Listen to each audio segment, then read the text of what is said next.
Hello and welcome to another wonderful day of Algebra 1 videos with Ms. Chiefy. Today we're going to be talking about how to solve radical equations, and this is going to be awesome. Anytime you are solving an equation, you should know that your answer is going to turn out to be x equals something. So we're going to be on the lookout for x equals something. Even when we have a radical, we can get to that point. So the first question you have to ask yourself is, well, how do I get rid of a radical? Because this is a new and different kind of a thing that we find in Algebra 1. How do I get rid of that? Well, if you have the square root of, let's say, something like 4x, that works. And you need to break it out of that radical. You need to get it outside of the radical, and you can't simplify to get it out. Then the inverse is going to be to put the whole thing in parentheses and square it. Because when you do that, what happens is your exponent square and your square root, which is the radical, will cancel each other out. And you are left with 4x. The radical goes away. But you got to remember, if you do it to the left, you have to do it to the right when you're working with an equation. So we're going to be squaring both sides of the equation in order to get rid of a radical. Okay, that's how you peel that layer away. Now, the other thing you have to consider when you're working with radical expressions is that sometimes we have what are called extraneous solutions. And my hope is that you see this word in here, not the N, extra.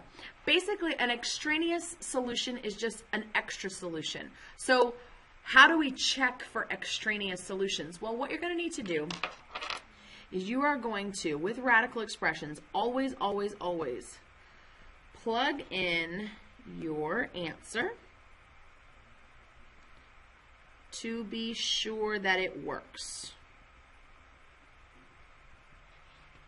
Just plug it back into your original equation just to make sure that it works and it stays true, because sometimes you'll end up with a number that doesn't work, and when that happens, it's what we call an extra solution. So let's take a look at what we're talking about here with number 1.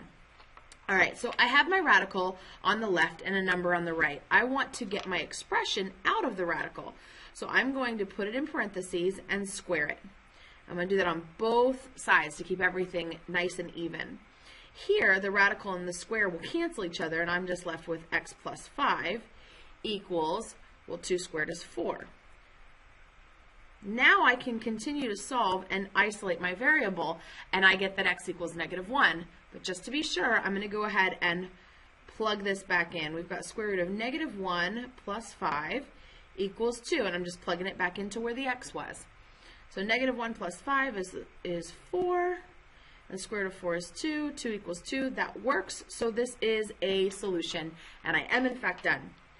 Let's try number 3 together.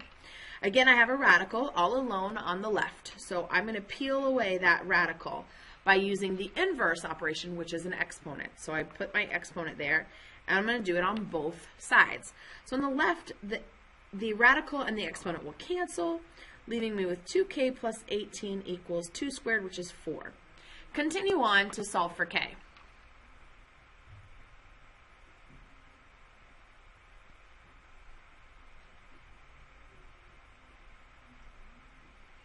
So right now I think k equals -7, but it's a radical, so I have to check for extraneous solutions. Let me go ahead and plug this back in. I've got 2 times k, which is -7, plus 18 equals 2. Check that out, see if it works.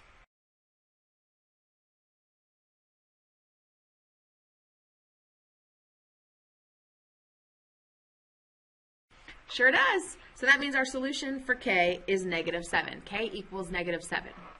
Why don't you pause the video and give number 5 a try? Come on back when you think you've got it.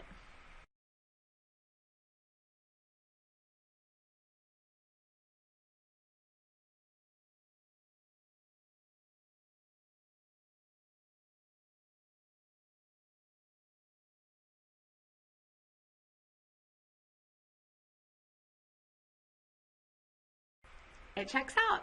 We're good to go. And -1 is our solution. Let's take a look at one more together. Here I have got a radical on the left, so I'm going to put that whole thing in parentheses and square it.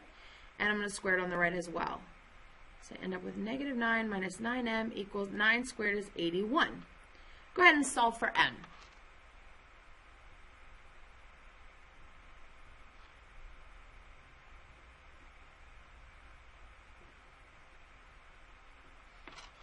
M equals negative 10, but we have to check it first.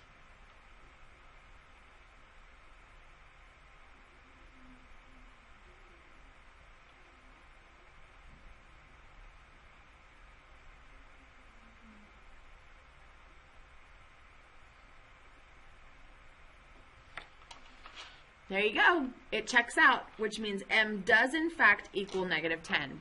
Now, extraneous solutions don't happen very frequently. They don't happen very often, but it is something you need to be aware of, which is why we're checking for them.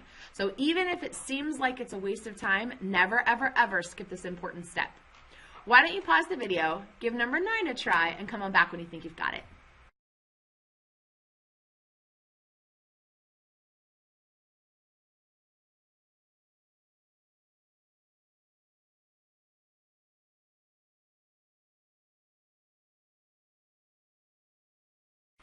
How'd you do? Did you remember that 0 squared equals 0? Because that's totally fine.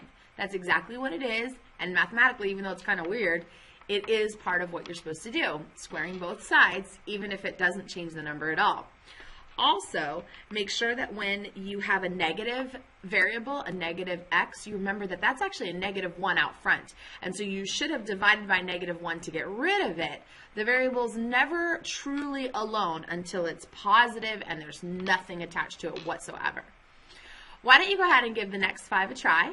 And if you need help with those, then you can take a look at the next part of the video.